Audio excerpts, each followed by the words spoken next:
ஆண்டவராகிய இயேசு கிறிஸ்துவின் விலையேறப்பட்ட நாமத்தினாலே ஆண்டவர் எங்களுக்கு கொடுத்ததான ஏஜே பவர் மினிஸ்ட்ரி சார்பில் உங்களை சந்திப்பதில் மிகவும் சந்தோஷம். உங்கள் யாவருக்கும் இந்த காலை வணக்கங்களை தெரிவித்துக் கொள்கிறேன். ஹல்லேலூயா. இந்த நாள் புதிய நாளிலே உங்களை காணும்படியாய் ஆண்டவர் கிருபை தந்திருக்கிறார். ஹல்லேலூயா. இன்றைக்கு ஆவியானவர் கொடுத்த வார்த்தைகளை நாம் தியானிக்கப் போகிறோம். யோபின் புத்தகம் 42 அதிகாரம் 12வது இறை வார்த்தை. முன் நிலைமையை பார்க்கிலும் பின் நிலைமையில் யோபுவை அதிகமாய் ஆசீர்வதித்தார். முந்தின நாட்களை பார்க்கிலும் பிந்திய நாட்களிலே ஆசீர்வாதம் மிகுதியாய் கொடுத்தார். ஆம், எனக்கு அருமையானவர்களே, யோபை குறித்து நம்ம யாவருக்கும் தெரியும். யோபின் புத்தகம் ஒரு சரித்திர புத்தகம் என்பதையும், யோபின் வாழ்க்கை பாடு நிறைந்த வாழ்க்கை என்பது தெரியும். பாடுகளோடு, துக்கங்களோடு, கண்ணீரோடு நீங்கள் வருகின்றீர்களா? உங்களோடு கர்த்தர் பேசுகிறார். இதுவரை இல்லாத ஒரு ஆசீர்வாதத்தை இந்த நாட்களில் கொடுக்க ஆண்டவர் ஆயத்தமாயிருக்கிறார். இந்த நாட்களில் கொடுக்க ஆயத்தமாயிருக்கிறார். உங்களோடு கர்த்தர் பேசுகிறார்.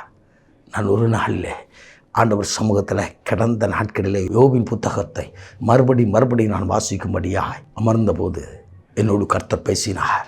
யோபின் புத்தகம் 5:17 யோபின் புத்தகம் 42 அதிகாரம் 2வது வசனத்தின் வரை அவர் வல்லவர் வல்லவர் சர்வ வல்லவர் என்பதை அவர் அறிந்திருக்கிறார். 31 இடங்களில் வல்லவர் வல்லவர் வல்லவர் என்பதை குறித்து நான் தியானித்தேன். எனக்கு அருமையானவர்களே, அத்தனை பாடுகள் மத்தியிலும் யோபு ஆண்டவராய் வல்லவராய் சர்வ வல்லவராய் கண்டார். வாய் கூட திறந்து தெய்வத்தை குறித்து ஒரு பழித்துரைக்கவில்லை, இழிவான சொல்லை சொல்லவில்லை. அவனை காண வந்த நண்பர்கள் அவனோடு கூட உறவாடும்படியாய் பரிதபித்து வந்தவர்கள் இவனுக்கு விரோதமாய் எழும்பி பேசினார்கள். தன் கட்டிய மனைவி பேசினாள். ஆனால் அவரோ ஆண்டவரை வல்லவராகவே நினைத்தார். ஆம், எனக்கு அருமையானவர்களே, இதை கேட்டுக்கொண்டு உங்கள் வாழ்க்கையிலையும் இதுவரை இல்லாத ஆசீர்வாதத்தை இனி வரும் நாட்களில், இந்த நாட்களிலிருந்து ஒரு விசேஷித்த ஆசீர்வாதத்தை கொடுக்க போகிறார். வேதம் சொல்கிறது, யோபு புத்தகம் 42:2 இரட்டதனையான ஆசீர்வாதத்தை சுதந்திரித்தார் என்று சொல்லி. எனக்கு அருமையானவர்களே, நீங்கள் தொடர்ந்து வாசிப்பீர் என்று சொன்னால் 7 வகையான ஆசீர்வாதங்களை அவன் குடும்பத்திற்கும் அவன் குடியிருப்புக்கும் அவனுக்கும் கொடுத்தார். ஆம், அதே ஆண்டவர் இன்றைக்கு உயிரோடு இருக்கிறார். இயேசு கிறிஸ்து உங்களுக்காக எனக்காக தனியே சிலுவையில் ஜீவனை கொடுத்து அர்ப்பணித்தவர் உங்களுக்கு ஆசீர்வாதத்தையும் சுகத்தையும் மற்ற எல்லா காரியங்களும் கொடுக்காமல் இருப்பாரோ? அவரே உங்கள் அருகில் வந்திருக்கிறார். அவரே உங்கள் வாழ்க்கையில் வெளிப்படுவார். அன்பினேசு ஆண்டவர் உயிரோடு கூட இருக்கிறதை நீங்கள் காணப்போகிறீர்கள்.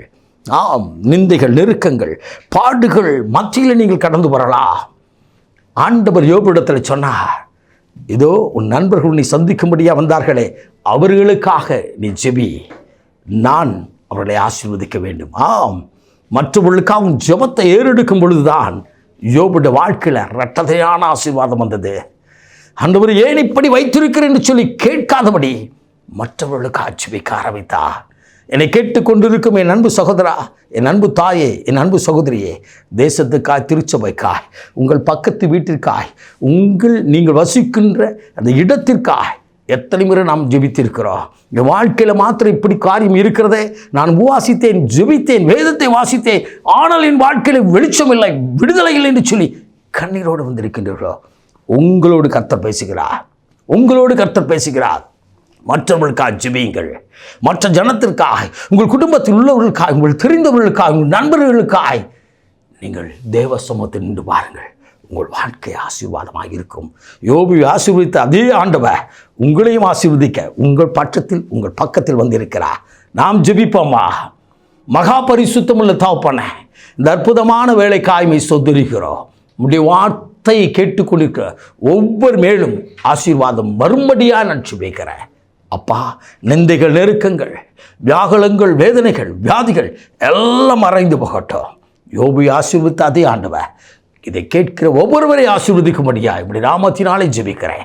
அப்படியே செய்வதற்காக நன்றி. இயேசு கிறிஸ்துவின் வெளியேறப்பட்ட நாமத்தில் ஜெபிக்கிறோம் ஜீவனுள்ள நல்ல பிதாவே. ஆமென்.